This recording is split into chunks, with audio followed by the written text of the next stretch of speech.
The Portfolio Composer, episode 203. You're listening to the Portfolio Composer podcast with your host and coach Garrett Hope, where he teaches you what it takes to master the business end of writing music through mindset, marketing, and business skills. Make sure to sign up for the newsletter at theportfoliocomposer.com for exclusive offers, business insights, and information not shared on the podcast. And now, for this episode of the Portfolio Composer. You have no idea what's going to happen. You don't. But you will not have any of those experiences if you don't take risks. That was my lesson. And then by the hope that they will be able to give you some money and you'll be able to make a living. To rent a hall or, to prepare something like that. And that was really useful. That will get you traction without even having to go and say hello to someone. Someone will come to you and say, wow, you sounded great, or that was really cool what you did. So sometimes we have to articulate, and that includes musically. In which I'm actually writing music fewer hours of the day, sometimes really quite a lot fewer, but I actually get more written. That first film that I did, The Deep End, and that was really a changing point for me. Rather than do a 10-minute piece for an orchestra, which happens once and never again, and do anything particularly interesting in my field, but I can do a quick screenshot. This episode is brought to you by Dorico, the music notation software from Steinberg. Just released, Dorico Pro 2 is a major new version, including features for musicians working in film and TV music and in jazz, rock, and pop.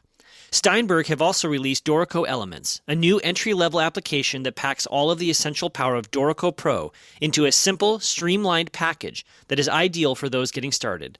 Find out more later in the show. Hello and welcome to episode 204 of the Portfolio Composer Podcast. I am your host, your coach, your teacher, Garrett Hope, and this is the 4th anniversary celebration of the podcast. And like I have done every other anniversary, I've created basically a top 10 episode. These are the 10 most popular episodes that were downloaded last year in 2018. And so the way these are counted are by counting the unique downloads for each episode. And so we'll work through them from the 10th most popular to the 1st most popular. And to start things off, the 10th most popular episode of 2018 was episode 194 with composer Michel van der Aa. Absolutely, yeah. You can make a one-person opera, using these elements and perform it in a very small space, and ask your friends to help out and do lighting. And this is how I made my first opera, the one I did for Barbara Hannigan. I mean, we all, we had a sponsor deal with the local film company, and I think we made the whole project for about €1,000, Wow. The film part. And it depended a lot on the excitement of friends to help out on it. And the piece toured to 13 countries, and we, it sort of opened doors for a bigger opera, Afterlife, that I then could make at the Dutch National Opera. So I think it's good to initially think small, and small doesn't mean small in terms of ambition or gestures you can do, because you can do so much with one person and a bit of electronics and visuals. You can make epic works, So I guess that would be my advice. I think it's better to have a longer time in the space with less people and experiment and be able to tweak what you're doing than to have one day in a huge venue with, an orchestra and it has to go in 2 hours. I mean, you don't learn from that. You only make mistakes, and there's no way to do it again. So, it's much more clever to start small and sort of fall in all the traps that we all fall into, and deal with sculpting your piece in time in front of the see how an audience reacts on it, and start with smaller pieces. Chamber operas under an hour, 20 minutes, a monologue. I mean, there's so many exciting things you can do. Yeah. And to kind of summarize, is epic works don't have to be expensive. No. This is, of course, a costly process. If you're operating at Lincoln Center Festival or at the LA Phil, that's not possible because there are time restrictions and financial restrictions. But it's very much possible if you work with friends and musician friends and find a local squatting place that you can use. And that's how I started, and that's how a lot of my colleagues started. And you can do amazing things with very little means, and it's more important to learn to get more experience about how to deal with time and put things in front of an audience and phrasing and rather than do a 10-minute piece for an orchestra, which happens once and never again. And so it's divide your energy wisely, I'd say. The 9th most popular episode of 2018 was episode 185 with composer Peter Nashel. I was focused on making a living as much as I wanted to make music. Like the difference between an amateur and a professional, you know? I mean, the amateur is the person who is in love with the idea of being an artist, but the professional is not simply an artist. They're an artist that needs to get paid for it. And, how was I going to live in an expensive city like New York or frankly LA? How was I going to provide for myself? And that long, we did the head, and honestly, it was like a goof at the time. Like we never thought oh, this is going to continue on to lots of other gigs. And for the most part, it didn't. Every once in a while, we would bump across somebody who'd be doing a documentary film or whatever. But at the time, my studio partner and I, we had such a good thing going. We were really getting paid, and we felt a great deal of pride in that we were writing music that other people were willing to pay money to use, and it allowed us to buy gear and to build up our studios, and it gave us time to just work on our own music and work with artists and do other things that we would have felt, I think, differently about doing had we been scrambling the whole time just to make ends meet. Right. But between the head and when steady film work happened, honestly, it was like the heyday of commercial music writing for us. We were literally turning down phone calls. We would get called with more projects than we could even do. And this maybe happened over the course of 3 or 4 years of just staying at it and getting our name out into the community.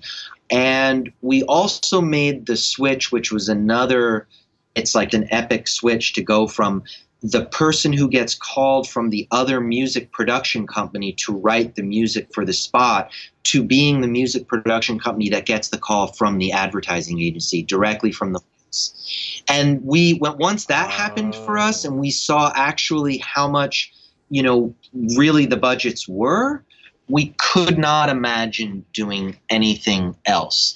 And frankly, and this was at the heyday, mind you, of a lot of independent film in New York City. And it wasn't really even on our radar. I mean, we would see something that we liked and we'd talk about it, but it wasn't like this career pursuit at that point. And when that switched for me was when a good friend of mine from college, who I'd kept in touch with, he lived out on the West Coast, and turns out I was going to be visiting San Francisco where he lived, and he said, oh, the funny thing is I'm actually going to be on a film shoot. And we got to talking about it, and he said, oh, you should come by the film shoot. I said, sure, whatever. He said, would you be interested in taking a look at the film and scoring it? I was like, honestly, not really, because I have a good thing going here, and there's never going to be a budget to do it the right way. There's always some nonsense with independent film, and there's no money and blah, blah, blah. And he said, okay, fine. And I ended up going out to San Francisco, and then I drove to Tahoe. And the minute that I walked on the set, I thought, oh, this is a movie. I saw all the trucks and the crew, and I met the directors, and then there's Tilda Swinton, and I was blown away. And I immediately rethought, yes, I do want to do this. And that was really how my first feature came about. It was an independent film.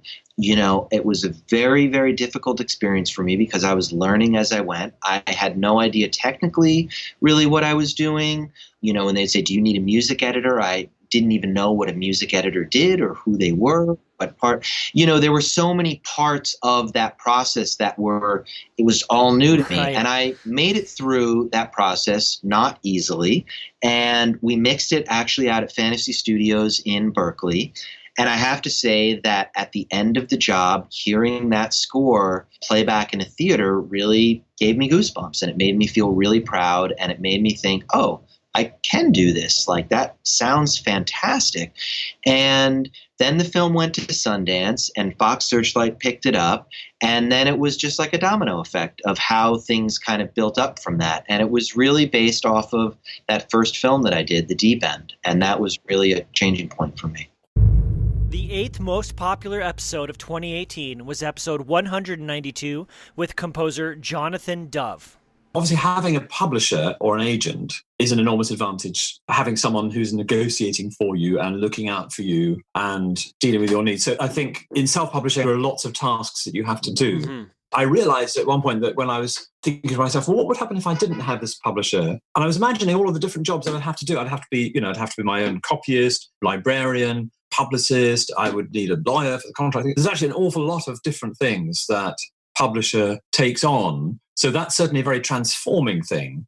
I think one of the difficult things is, time management is an ongoing struggle. And I certainly don't feel I've got a complete answer to just how to manage one's time to be as creative as possible. Mm-hmm. But I think it's certainly useful with experience, you can work out roughly how long it takes you to write things. On average, in a year, I will write 2 to 2.5 hours of music. So then I can think, well, okay, so actually that's about 10 minutes a month. And so when I'm trying to work out, well, how many pieces can I take on? How many projects, how many commissions can I accept? I do need to have an idea about when I think I'm going to write them. And perhaps that's not such an interesting thing to talk about, but the early experiences of composing were very chaotic, and it's a lot of writing all through the night and nearly missing deadlines and kind of constant sense of panic. And I think trying to make this essentially, it's rather anarchic activity. Creativity is unpredictable, but we're trying to make it into a business. You're trying to make something that is sustainable and somewhat predictable, even though, how long does it take to have a good idea?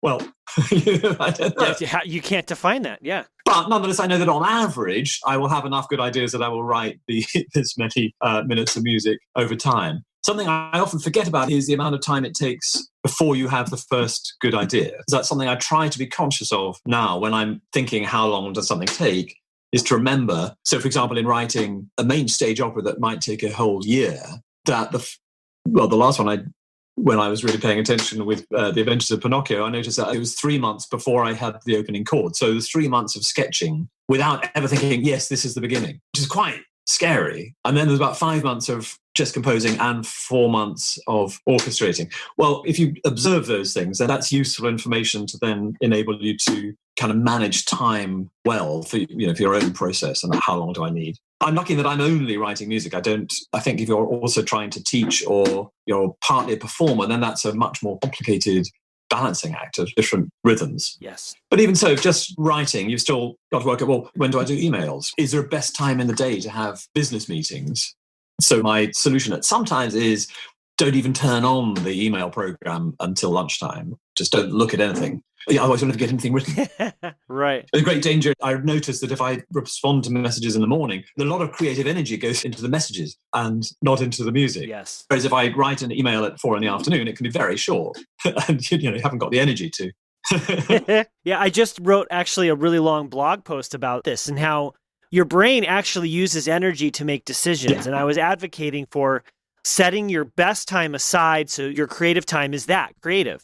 If you dedicate all that energy towards trying to solve the problems in the emails, which are other people's problems, then you go to the creative part and your brain's tapped. So I try and arrange to have meetings in the afternoon, which may mean that the meetings aren't as exciting or as fizzy as they would be, but it means that I'm doing the thing that I most need to do, which is to write music in my most creative time, which nowadays is in the morning. Sure. Something, I don't know whether this is interesting for you, it's something I noticed about myself, and I think it's true of quite a lot of self-employed artists and self-employed composers among them. I think self-employed people tend to be overly conscious employees and forget that they are also employers. So they tend to work insane hours. They do all of the overtime. They do all of the things that they think their boss wants, but they should also be the boss. And it took me a while to start to be my own employer properly, to think, actually, I need to give myself days off. I need to plan holidays. I need to think about my personal development, to have experiences which are not only producing. I had at one point in my life got really trapped into a cycle of just producing, but being in a continual sort of state of emergency. I was always racing everything. I'm going to live well as soon as I finish this piece.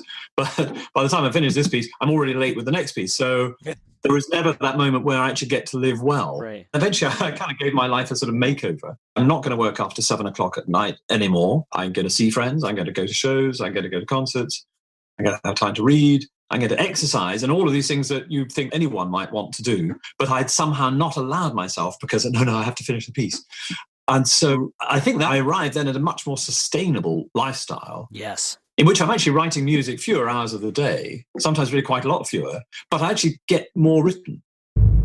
The 7th most popular episode of 2018 was episode 177 with composer Jennifer Jolley. In dealing with rejection and also confidence, because like I was saying earlier, as an undergrad, I really thought that my worth as a composer was slightly based on winning things, which is unfortunate because like I look back and I was like, wow, like actually, for my senior recital, like all of the comp faculty showed up. That should mean something. No, I was focused on competitions, winning, actually focused more on not winning.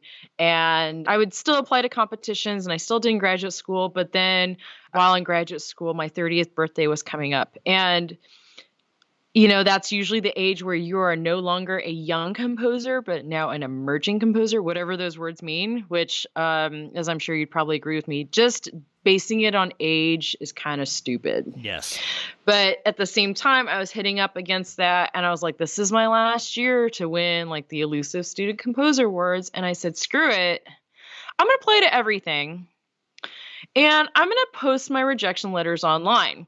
And part of the reason why I did this was for therapy, probably. It was like a way, I was like, your student stipend, your student health insurance, like you're not going to be able to talk to somebody professionally about your crippling failure of like 30 or bust.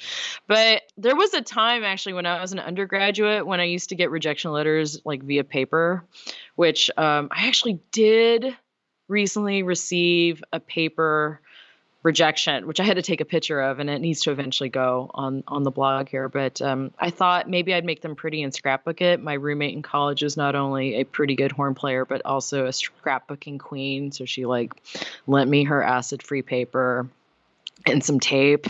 And I also learned I wasn't very good at scrapbooking. I was like, this looks okay. But anyways, I was like, well, I'm terrible at scrapbooking, but there is the internet. And then at the same time, I was like, I needed to add content on my website because like as a performer, you can like put more things on your website. Like here's some performances. Here are some things I'm doing with my orchestra or wind ensemble. And here's a solo recital or here I'm playing with friends. You can't like the turnaround for composers is like not as frequent because it does take us longer to write music. So I was like, I kind of need content on my website. So why don't I just like my 29th year, I will apply to all the things and post rejection letters because chances are I'm going to get rejection letters for all of them. And so that's where it started as like catharsis, but also content for my blog. And it kind of took off. I didn't think it would. I was just like, I'm being silly.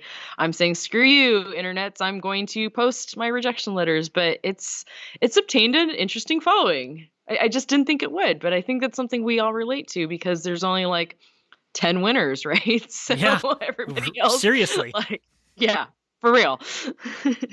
Wow. And so where can we go to read this? Because I rejection letters are some of the worst letters, not just like psychologically damaging. That hurts, but they're just poorly written. They are. So personally, I have the website whycompose.com because in another way of making fun of myself, I was like, I'm in graduate school. I have to bust out a master's recital in 2 years. And I'm finding a lot of glee in screen shooting my emails and posting them online. And so I thought I should be writing music. But why write music when you can blog about your rejection letters? That's basically it. So it's whycompose.com. I love that. That's really cool. Tell us one of your favorite rejection letters. Is that an oxymoron? No, because some of them I like more than others. I actually blogged about kind of my favorite one or the one that I talk about the most. So I'm not going to name names because I actually did apply for this thing again, although they're probably going to reject me. Like, I just don't think I'm going to get on their radar unless like, I don't know, maybe never, but that's okay. But anyways, the rejection letter said I did not get selected for something in musical composition, which is our fields, but they misspelled musical. And I was like, did I misread that? Is there a typo in this rejection letter? So I may have like circled the word musical. It was not spelled correctly. And I just posted it. I didn't make a comment as to that the word musical was misspelled, but it was misspelled. And I just like put it out there like, boop, here it is. And then I received recently, a few months ago, the same rejection letter. And I may have on my blog said that they spelled musical correctly this time. Oh, so they're paying attention. I might get rejected again, but at this rate, I'm like, it's more fodder for my blog because I don't have time to write an actual blog with like actual insight to anything particularly interesting in my field. But I can like do a quick screenshot and comment. The sixth most popular episode of 2018 was episode 180 with film and television music supervisor Liz Lawson. One of the things that drives me a little bit crazy is when someone, I'd love your feedback. That's putting the pressure, like a pressure on someone that you don't even know to give you something. So, I think I get it. I know that people want feedback for their work, and it would be fantastic if every person had the time to do that. But, saying feedback is pretty vague it's a pretty general word. So the other person might not even know what you're asking for specifically. Also, we get so many music emails that if we took the time to respond and give feedback to every single one, we wouldn't have any time to do our actual jobs. Right. That's one. Another thing is knowing if you're pitching a song rather than yourself as an individual, knowing who has ownership over the song, who your co-writers might be, how much each of you own of that song, who the publishers are. That's very important. Can I ask a clarifying question on that point?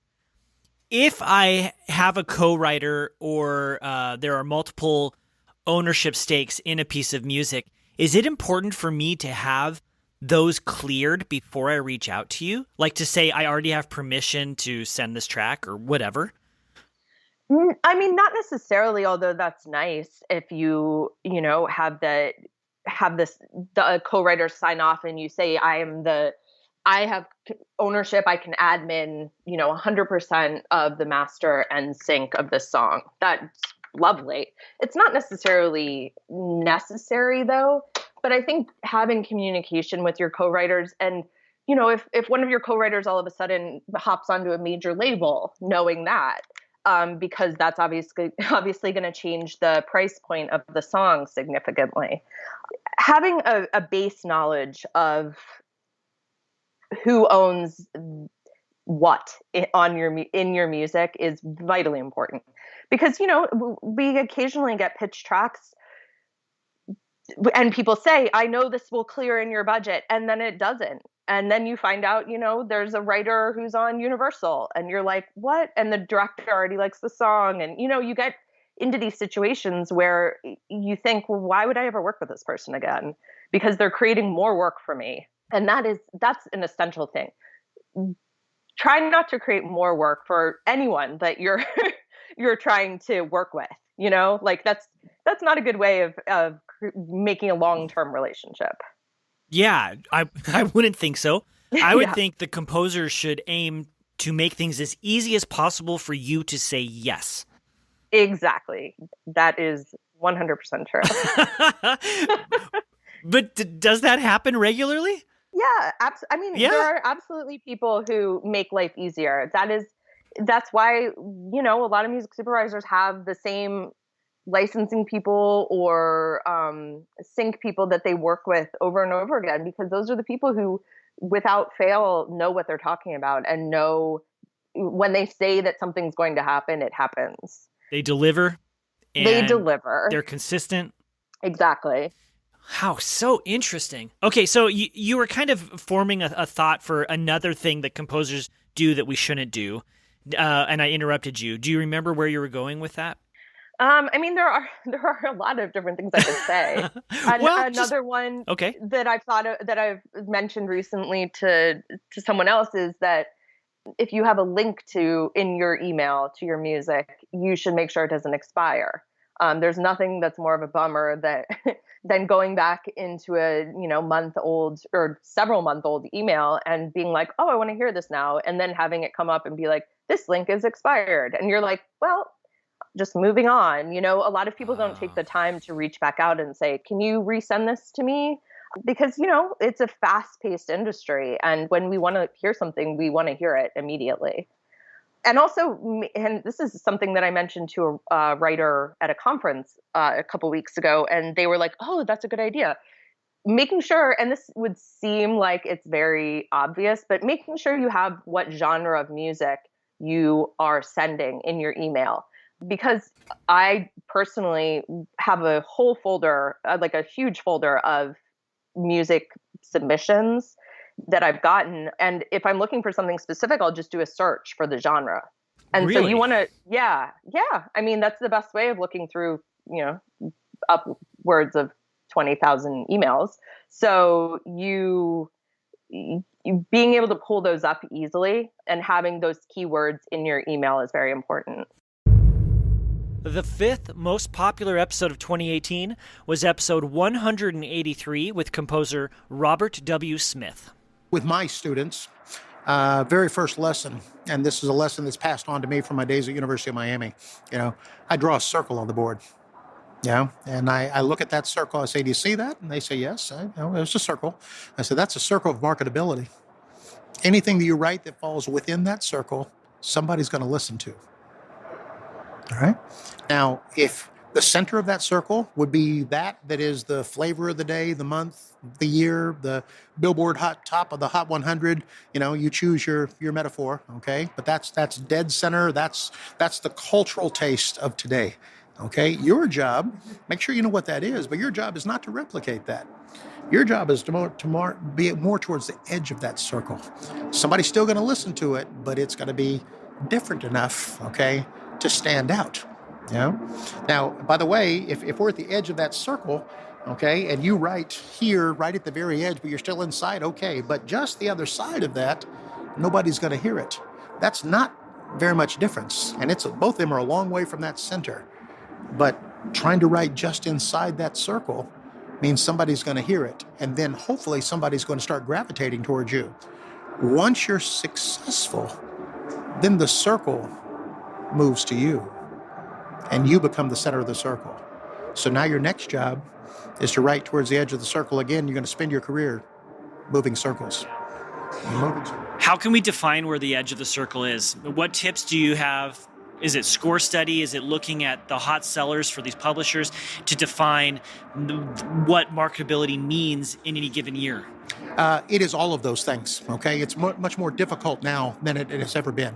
It's interesting to look at, quote, sellers, but sellers now don't necessarily indicate the most used music because of this new digital world that we live in, which is really unfortunate. So this is where marketing skills come in for composers to actually get in and start reading analytics, okay? And in a way, looking at data trends, actually, learning how to use hashtags and search and look at how people are trending towards music. Look at their likes and dislikes in very incredible ways. That's something now more important than ever. When somebody does do something that is new and different, and all of a sudden people begin to trend towards that, the composer's got to see that really, really early. I still, I tell people I've had some young band hits, that are still very, very successful. If I had not looked at alternative rock bands like the Smashing Pumpkins, then those wouldn't have existed. I started looking at some rhythmic interaction where I'm going, wait a minute, why are people gravitating towards this? And I went, wow, listen to the way this rhythm is interacting with this. And so I would take that idea. It's just an idea of interacting rhythms. You can't copyright a rhythm, and all of a sudden then start that idea of interactive play, independence of line, and all of a sudden those things became hits. It's being sensitive enough to everything that's going on around us. In other words, take the blinders off. I love that. And I love your idea of the circle. And you had said here in just a moment ago about using score study and trying to analyze data to see where the trend is moving. And it seems to me like if the center of the circle is the hot topic, right? And you said over time we want to move that circle to where we're riding and then move outside again. If you're not on the front edge of that movement, if you're not the front of the wave, it's best not to jump on the bandwagon. Is that true? Not necessarily. Like anything else, actually, if let's get out of music, let's just talk business, okay? Yeah. When somebody has a really good idea, often the innovators in that are not the ones that reap the greatest reward. It's going to be those that go, wow, this is a really great idea, okay? And all of a sudden they hop on this. For example, I got here to this convention hall this morning using Uber, However, look at the success of Lyft. Look at the success of Lyft. It's shocking, absolutely shocking. Here was somebody else's idea, but they did it in a different way, So does that mean we have to hop on the bandwagon? Perhaps. I do know as a young composer, I think even though you may never release it, it might be wise to hop on the bandwagon. If you're trying to study something, know what it is, it might be wise for you to go ahead and create in that world, okay? And so you have an idea of what this look and feel is, as opposed to just thinking about it. It's almost like it's different having thoughts and then putting those into actual words, articulating those in words. When you put it into words, it's a totally different power set, and a totally different skill. So sometimes we have to articulate, and that includes musically. The fourth most popular episode of 2018 was episode 186 with composer Tony Manfredonia. When I was first here, I think I was frustrated a little bit. And all I knew was Philadelphia. All I knew was basically something happening every night. Whether it was something I liked or not, something was still happening every night. Whereas here, it's like, you get your quarterly concert in town. But the thing is, I didn't really weigh all the options. So I didn't really go and see, okay, well, what are all the concerts happening? What are all the musicians that are here? What are all the ensembles that are around? Even if they're like 2 hours away, 2 hours away in northern Michigan is like 30 minutes in Philadelphia. The distance it's more widespread, so it can be tough traveling. But like, I didn't really think about all my options at first when I was expressing that frustration when I talked to you all that while ago. So that was the first thing I did. I had to see who was around, what ensembles, what orchestras, what musicians. Secondly, creating your own opportunities is huge, because the reason I say this is because when I first moved here, I was working as like an iPhone repair technician. Okay, nothing ideal, but something to help pay the bills while Maria and I got established.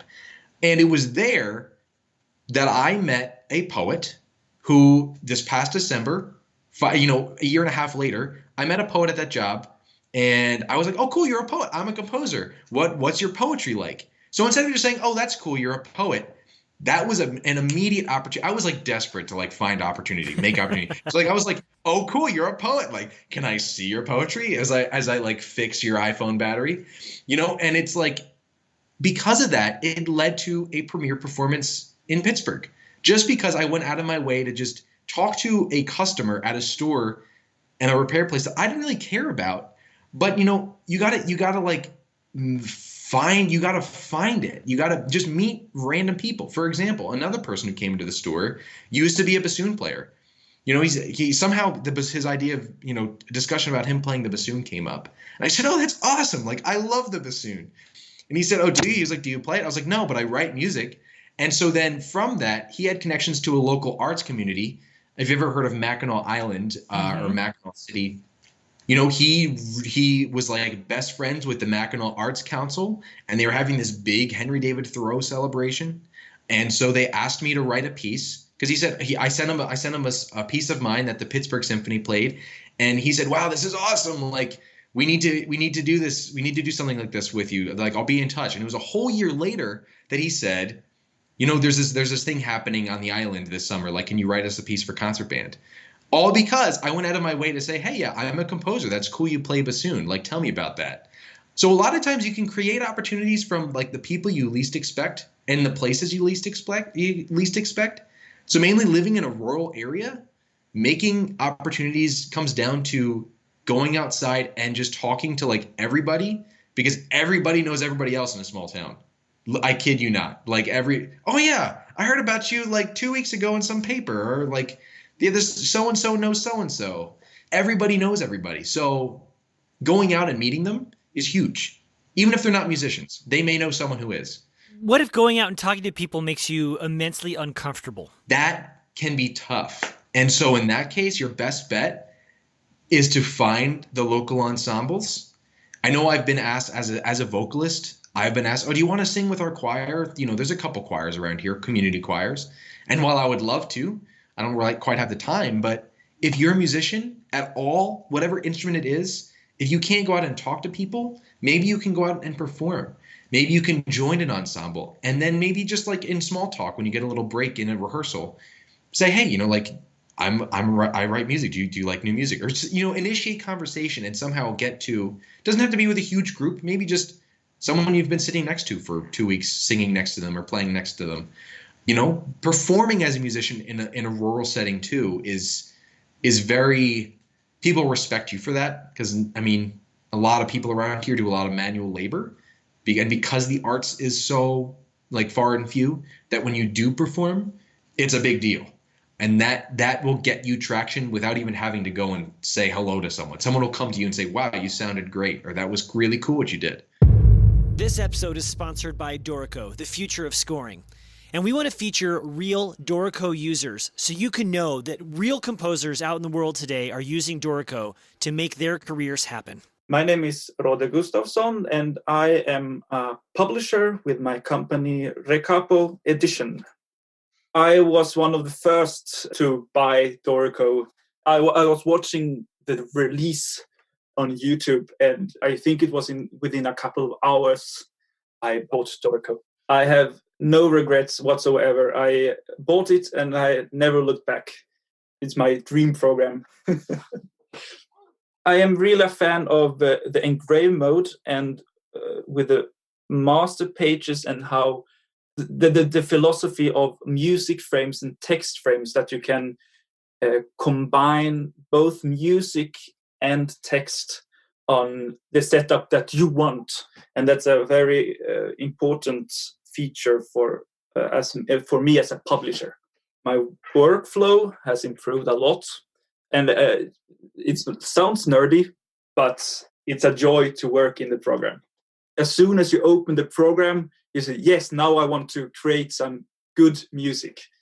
I think it's a big competitor. There are some features that is not included yet, but I can work 100% of my time in Dorico. And if there is something that I need to do that Dorico doesn't have, I can always do it graphically. I just have to give my congratulations to the team. I am a part of the Facebook group. The Dorico has its own group. The community around it, it's such full of love. And if I have any question, or if the community has any, you just go to Facebook and write, hi, can you do this? Or I can't really find this feature. And almost immediately someone is writing back an answer. I would absolutely recommend Dorico to everybody. I already do that to my colleagues and fellow musicians. And to those who are not sure whether they are the right fits for Dorico, I always say, try to download. It's free for 1 month. Just go ahead, write in some music, and I'm convinced that you won't regret it. It will improve the quality of your music, especially if you're a composer. The output, the raw output, when you just put in the music without editing, it looks beautiful right from the start. The kind folks at Dorico have set up a special web page so you can go and download a free 30-day trial copy of Dorico.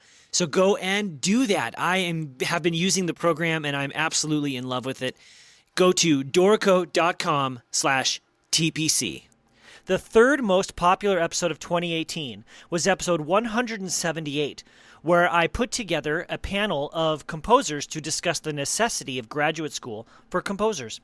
The panel included composers Stephanie Lubkowski, David Smook, Emily Doolittle, Dan Gothrop, and Timothy Andrew Edwards.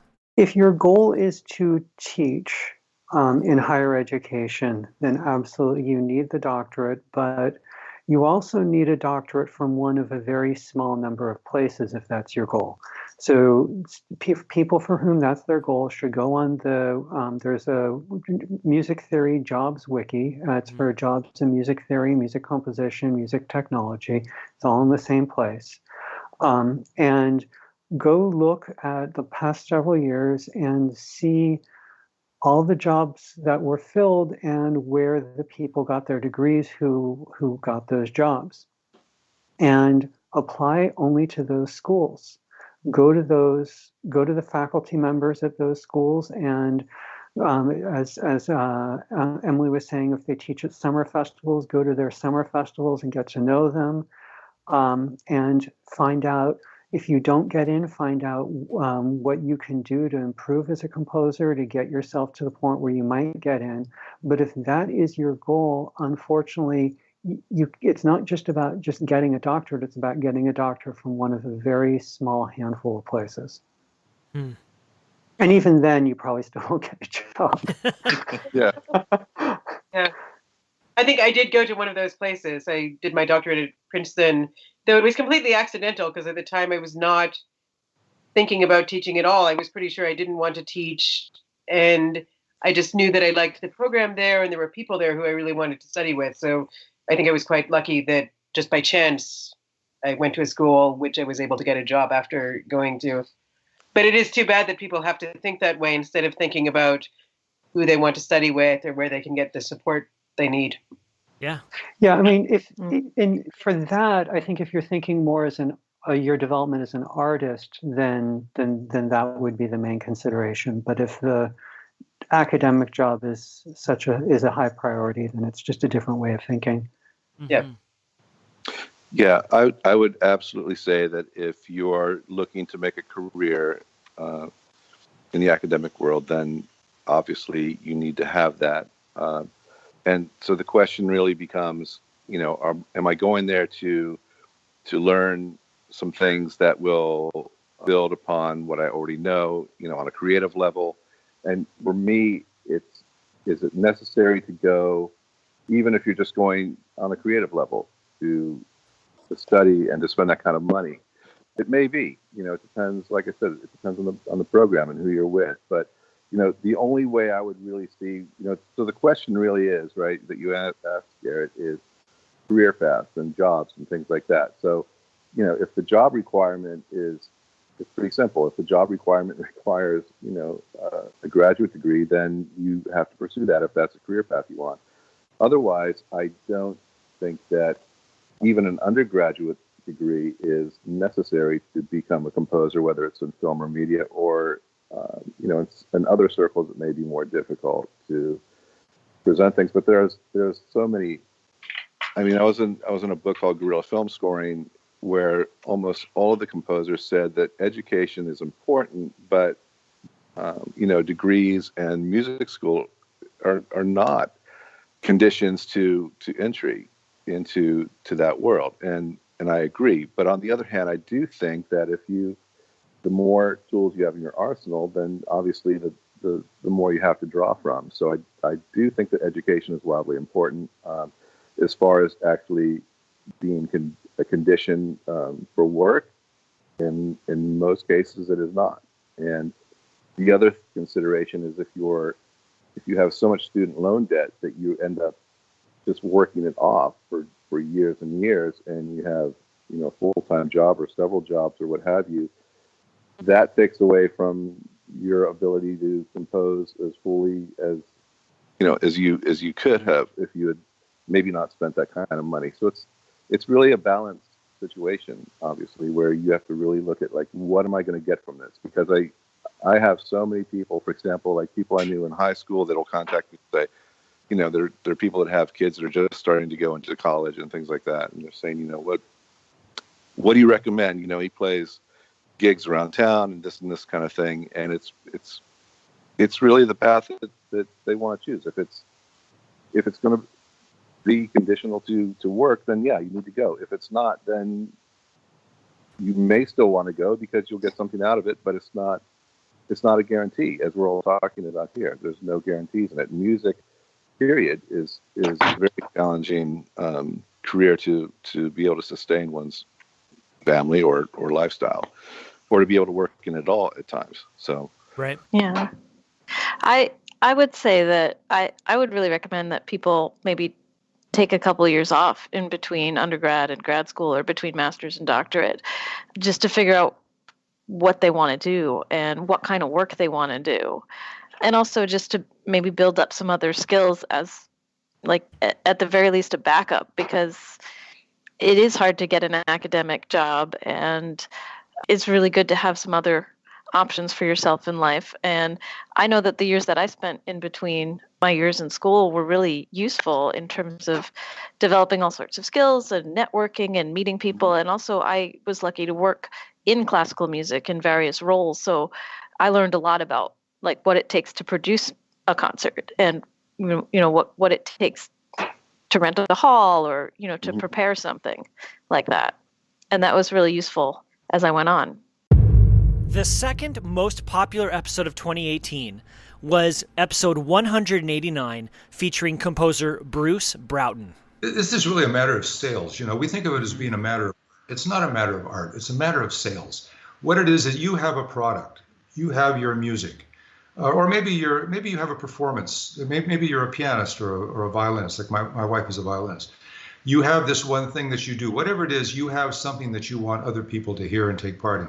So you have, in a sense, a product that you want to sell. Mm-hmm. Selling can look, if you think about used car salesmen, whatever that is, you think of these guys who are telling you lies, and they're going to sell you something that doesn't work, and they're trying to take your money, blah, blah, blah. Okay, there is that. That works even in the composing world. There are some composers who I really wouldn't want to spend a lot of time with, there's all that. But forget that. What you're trying to do basically is you have this great product, your music, your performance, your voice, that you want to get out to other people. So essentially you want to sell it.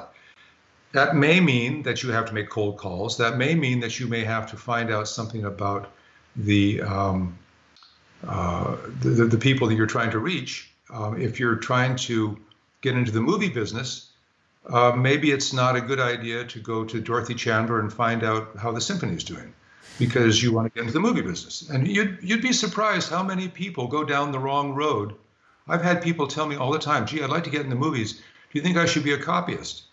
And you think, well, copying is okay. The world needs copyists, and you can make a good living being a copyist, but do you want to be a copyist? Because if you start getting work as a copyist, you're going to be a copyist. And if you get a lot of work being a copyist, you're not going to want to give it up, So I'm thinking, just bite the bullet and go for the thing that you really want.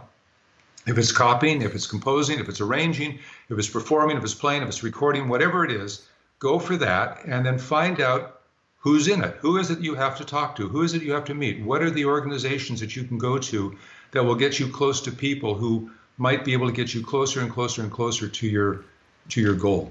It's not rocket science. It's I think part of the problem, particularly with composers, is you want to be discovered. You want to be liked. Your mom told you you're a little Mozart, and so you want to believe your mom. But frankly, there are a lot of little Mozarts out there, and they're all competing for the same turf as you are. And there's some way you've got to get your music to somebody who's going to hear it and ask for more.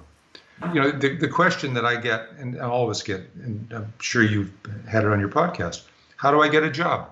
In fact, maybe that's what we're actually talking about here. How do you get a job? And my quick off the top, well, it's not actually off the top of my head because I've thought about it a while. My quick answer is find somebody who's going to hire you. Yeah, well, that's what it is, really. Yep.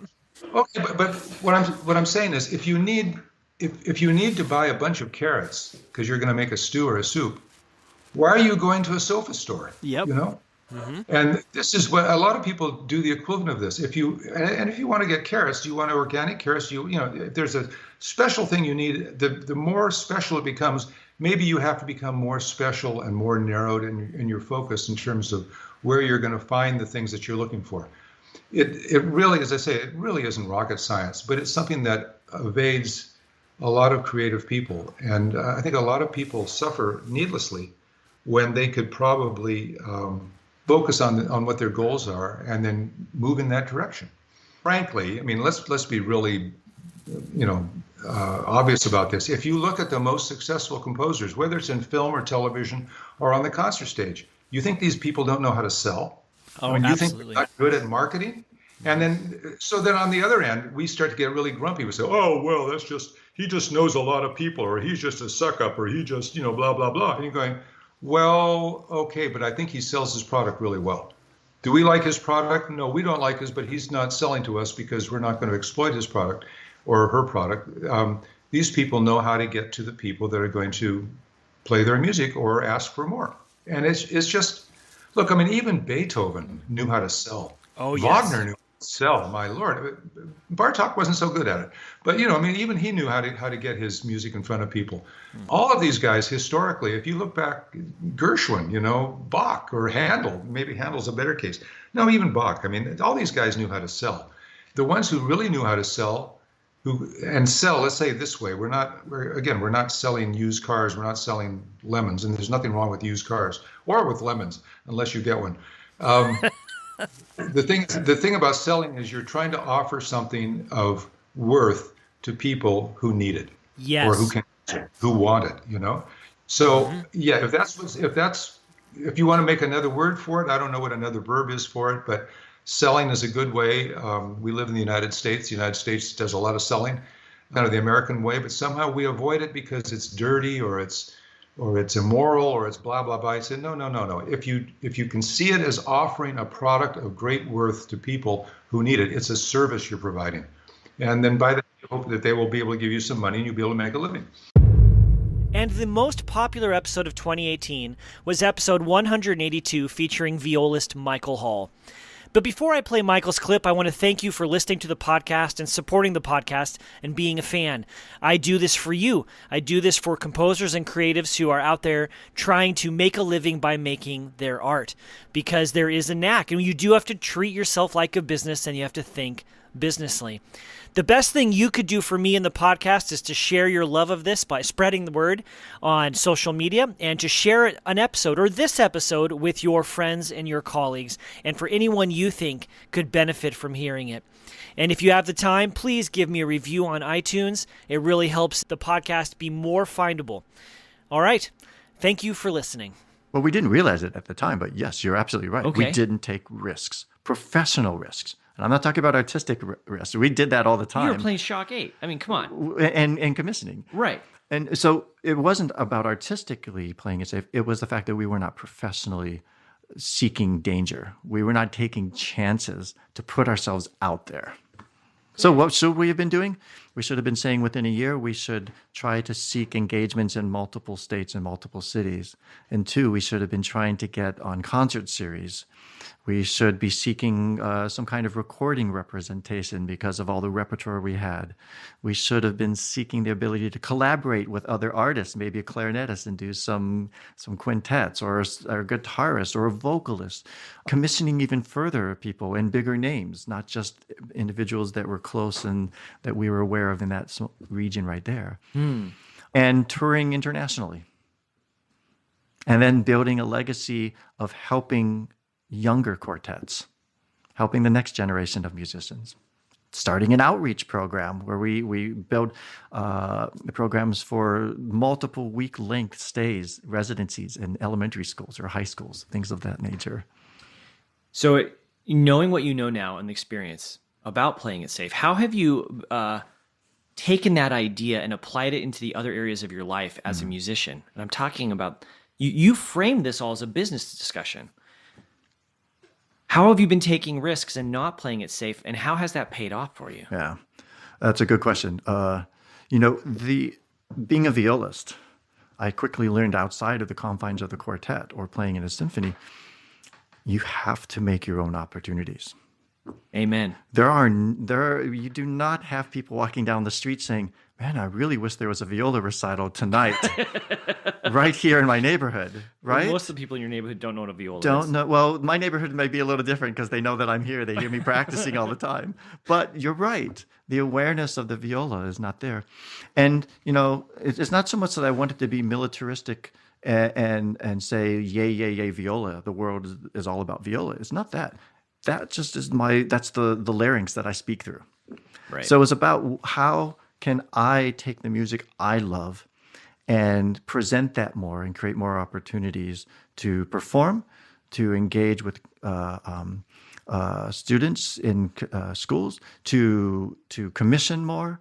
And that's really what I ended up doing. I just started by simply asking a really pretty well-known composer, rather, if she would write a piece for me. So I live in the neighborhood of Hyde Park in Chicago. It's right next to the University of Chicago. And one of my first big breaks was taking the chance and going over to the University of Chicago and talking to the conductor of the new music ensemble there, Barbara Schubert, who, for those of you who don't know who that is, this is somebody you need to know. She's worked, a woman conductor. She's been at the University of Chicago for over 40 years. Okay? At a time in which nobody was hiring or talking about the issues that we talk about today with women being in positions of conductors. And she's been doing it with great strength for decades, programming being super adventurous. And I asked her, well, I really love Alfred Schnittke's music. And he wrote this a piece called Monologue for viola and string orchestra. And would you ever consider programming it? And I asked it rather that innocently. And, she thought about it for a little while. And she saw what I was doing at that time, just freelancing in Chicago, doing whatever I could because I was new to the city. And she said, sure. Wow.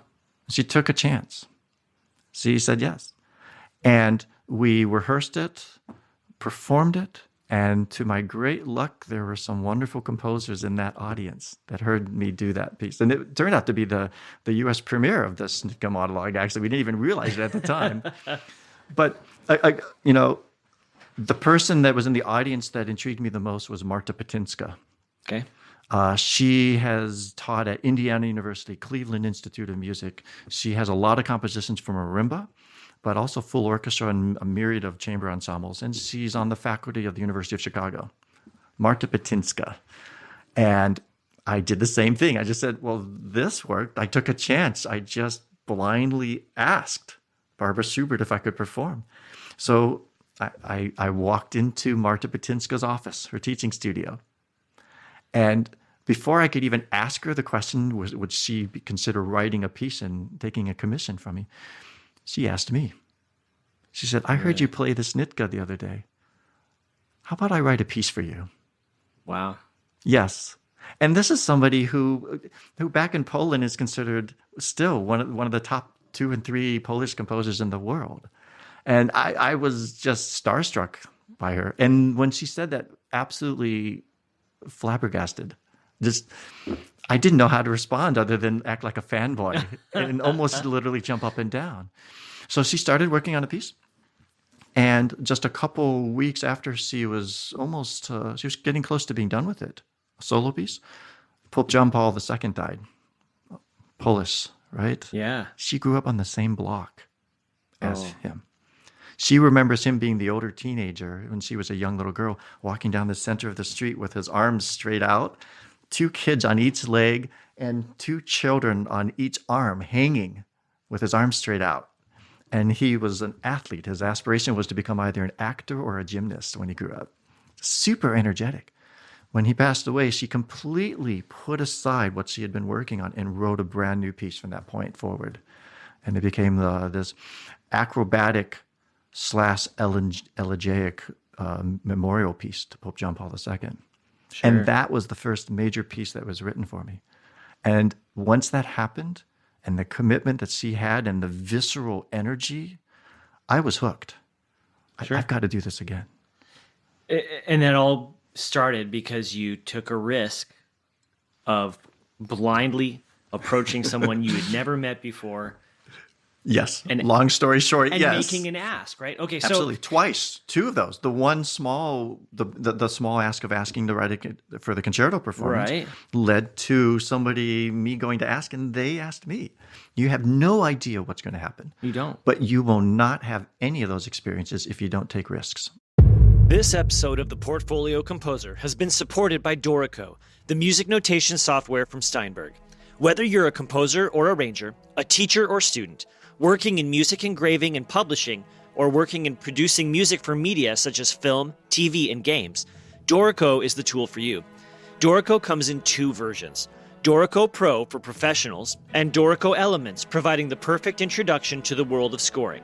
Whichever version you choose, you'll be using software packed full of smart features that produces beautiful results completely automatically, allowing you to get music on the stand more quickly than with any other software. You can bring music into Dorico from your existing software using Music XML or MIDI, and you can try Dorico out completely free of charge for 30 days by downloading a trial version from dorico.com/TPC. Try it today.